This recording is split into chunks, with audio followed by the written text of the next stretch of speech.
여러분 평안하십니까? 오늘도 말씀과 함께 주님의 은혜 가운데 거하시기 바랍니다. 오늘 말씀은 시편 129편과 130편입니다. 말씀 개요입니다.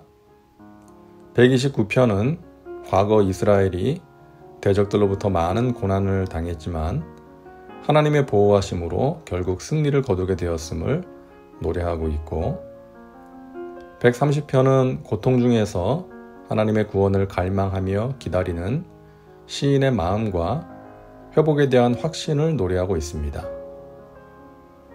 말씀 묵상입니다. 시편 129편과 130편은 공통점이 있습니다. 극심한 고통 가운데서 하나님의 도움을 받았거나 받게 될 것을 갈망하고 있다는 것입니다. 이들의 상황을 이해할 수 있는 세 개의 구절이 있습니다. 첫 번째 구절입니다. 밭 가는 자들이 내 등을 갈아 그 고랑을 길게 지었도다. 여기서 밭 가는 자들은 이스라엘의 대적들을 말합니다. 밭을 갈 때에 소의 쟁기를 메고 가면 밭에 긴 고랑이 생깁니다. 악한 자들이 이스라엘에게 그와 같은 고통을 주었다는 것입니다. 나의 등을 갈아서 고랑을 만들었다는 비유적인 표현으로 그들이 당한 고통이 얼마나 심했는지를 알 수가 있습니다. 옛날에 흑인 노예들이 백인들에게 채찍으로 맞아서 등에 채찍 자국이 고랑처럼 나지 않았습니까? 그와 같은 핍박과 고통을 당한 것입니다. 두 번째 구절입니다. 야훼여 내가 깊은 곳에서 주께 부르짖었나이다. 깊은 곳은 절망적인 상황을 의미합니다. 깊은 감옥, 깊은 웅덩이, 자유를 잃어버리고 고통을 당하는 장소, 희망이 보이지 않는 상황입니다. 세 번째 구절입니다. 파수꾼이 아침을 기다림보다 내 영혼이 주를 더 기다리나니 참으로 파수꾼이 아침을 기다림보다 더하도다. 파수꾼은 밤새도록 잠을 자지 않고 지키는 사람이죠. 전쟁터에서 파수꾼이 잠이 들면 모든 사람이 죽을 수 있습니다. 그래서 파수꾼은 졸립고 추운 가운데서도 아침이 올 때까지 견뎌야 하는 것이죠. 지금 시인은 파수꾼이 아침을 기다리는 것 같이, 아니 그보다 더 하나님을 기다린다고 말합니다. 파수꾼에게는 밤이 너무 길게 느껴집니다. 아침이 오지 않을 것 같습니다. 그러나 끝까지 기다리면 결국 아침이 밝아오는 것이죠. 시인은 어두운 밤과 같은 고통 속에서 아침을 기다리고 있습니다. 고통의 밤이 너무 길고 깊게 느껴집니다. 그러나 그 밤이 지나면 아침이 밝아오는 것처럼 하나님께서 고통의 밤을 물리쳐 주실 것을 기대하며 기다리고 있는 것입니다. 우리가 살다 보면 이와 같은 고통을 경험하게 될 때가 있습니다. 누군가가 나를 힘들게 합니다. 내 마음에 깊은 고랑, 상처를 남깁니다. 가정이나 사업에 문제가 생겨서 깊은 밤과 같은 시간을 보낼 때가 있습니다. 앞길이 막막하고 불확실한 상황 속에서 몸부림칠 때도 있습니다. 그런 상황 속에서 우리가 해야 할 일은 무엇입니까? 야훼여 내가 깊은 곳에서 주께 부르짖었나이다. 주여 내 소리를 들으시며 나의 부르짖는 소리에 귀를 기울이소서. 고통의 밤을 지날 때에 우리가 해야 할 것은 하나님께 부르짖는 것입니다. 그거 외에는 할 수 있는 것이 없을 때가 있습니다. 도와달라고 구할 수 있는 사람도 없고 내가 가진 해결책도 없습니다. 그래서 하나님께 부르짖는 것입니다. 하나님의 도우심, 은혜를 구하는 것밖에 없는 것입니다. 그렇게 기도할 때 자신의 허물이 생각납니다. 하나님을 멀리했던 것, 세상을 따라 살았던 것이 생각납니다. 그래서 회개하게 되죠. 야훼여 주께서 죄악을 지켜보실진데 주여 누가 서리이까? 그러나 사유하심이 주께 있음은 주를 경외하게 하심이니이다. 하나님은 우리의 모든 죄악을 다 보시고 아십니다. 그래서 우리는 부끄러워서 하나님 앞에 설 수가 없습니다.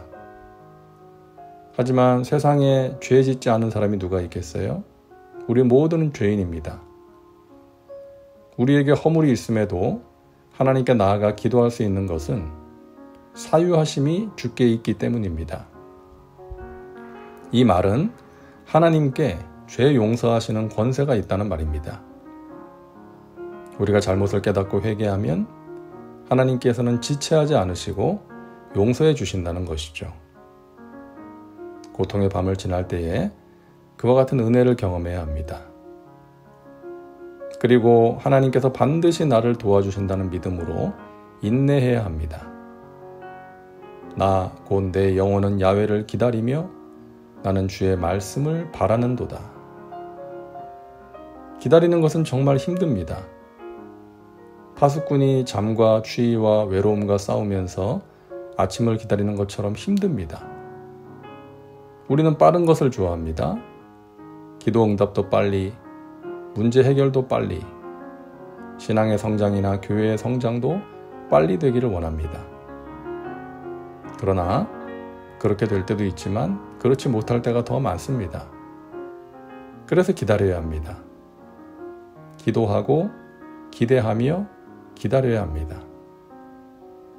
기도하면 하나님께서 행하실 일에 대한 기대가 생깁니다. 그 기대를 가지고 기다릴 수 있는 것이죠. 시인은 주의 말씀을 바란다고 말합니다. 주의 말씀이 우리에게 주어지면 인내할 수 있는 힘이 생기기 때문이죠. 말씀을 붙들고 기도하면서 기다릴 수가 있는 것입니다. 시인은 말합니다. 이스라엘아 야훼를 바랄지어다. 야훼께서는 인자하심과 풍성한 속량이 있음이라. 우리가 하나님을 바라보고 기다릴 수 있는 이유가 무엇입니까? 하나님은 인자하시기 때문입니다. 인자하심은 시편에서 여러 번 나온 하나님의 성품이죠. 죄인에 대한 사랑입니다. 하나님께서는 죄인과 고난받는 자들을 사랑하십니다. 고난 속에서 우리를 새롭게 하시고 믿음이 자라게 하십니다. 그리고 고난에서 구원해 주십니다.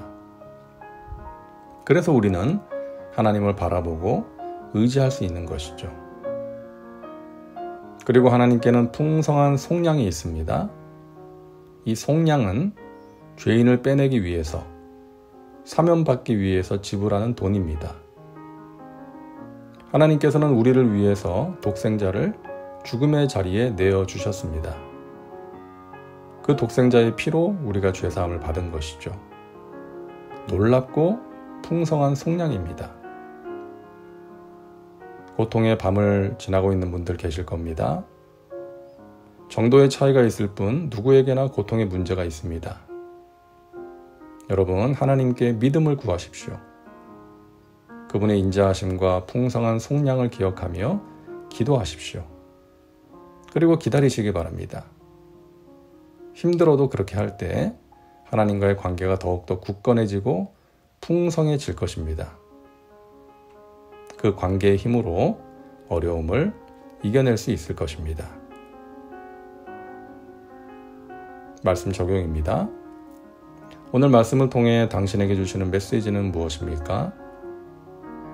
당신 자신과 삶의 현장에 구체적으로 적용하시기 바랍니다.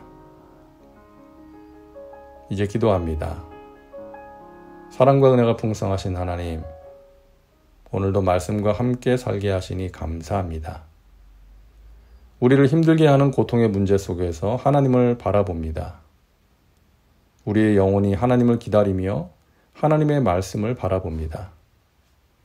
우리의 죄를 용서해 주시고 우리의 부르짖음에 응답하여 주옵소서. 어려움을 이겨낼 수 있는 믿음과 은혜를 주시옵소서. 예수님의 이름으로 기도하옵나이다. 아멘. 오늘도 말씀과 함께 은혜 가운데 거하시기 바랍니다. 여러분 사랑하고 축복합니다.